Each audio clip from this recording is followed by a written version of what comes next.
Today we're talking about getting professional help after your child comes out as being transgender. So last week we talked about having the support of friends and family members and how that's important because you need the support of other people so that you can support your child, right? And while that's true, there's some things that your friends and family can't support you with after you learn that your child is transgender. So you can lean on your friends and family for venting or getting emotional support or just being able to have a listening ear, right?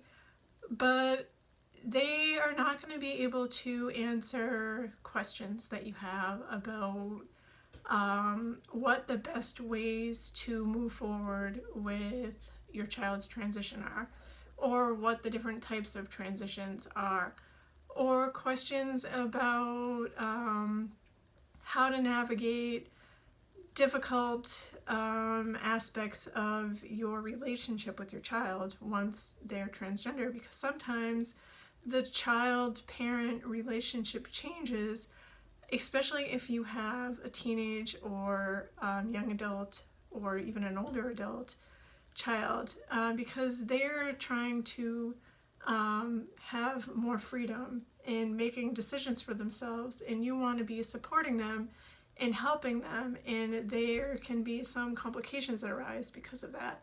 And a trained professional can help you to navigate those complicated situations in a way that your support network can't.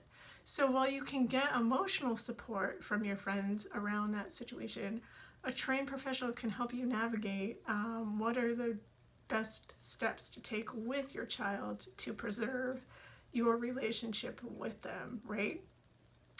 And they can help you navigate, questions that you have with your insurance company, how to talk to the insurance company in a way that's going to get your child the services that they need. All kinds of different situations that are going to arise that you're going to need somebody who has an objective position and also the knowledge that your friends and family aren't going to have because they've never been in that situation. So they don't know the best way to support you through the questions and the situations that are coming up.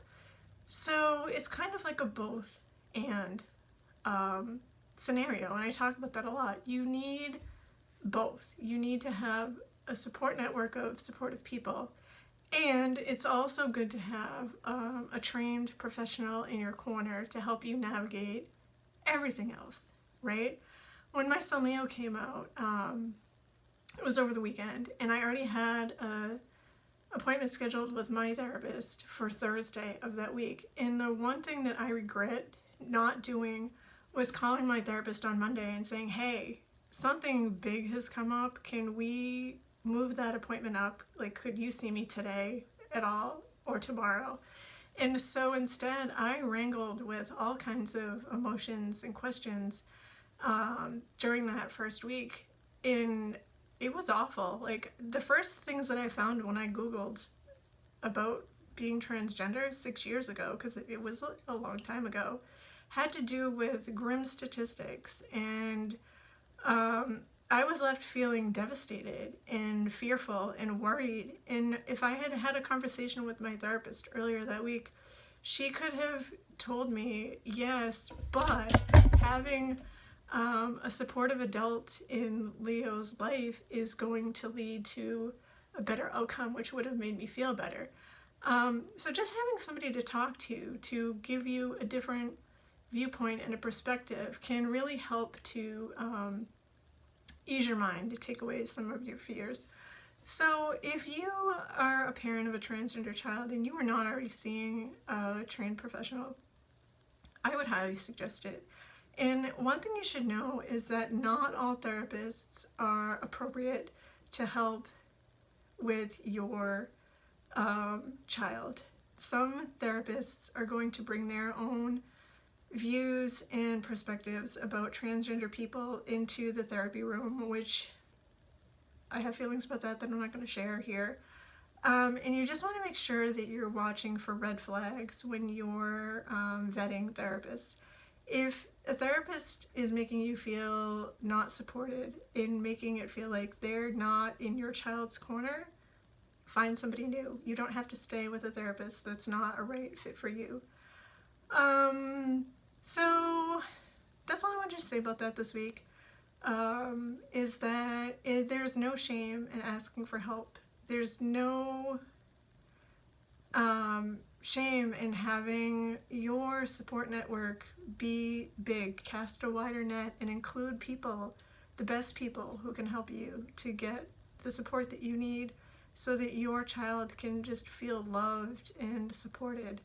And the more ways that you can feel equipped to do that, the better, okay? If you have any questions about that or how to go about finding a therapist to help you, feel free to put them in the comment box, because there are websites that you can go to find therapists in your area, and I'd be happy to help you to do that. Okay, I hope you're having a good week. Bye.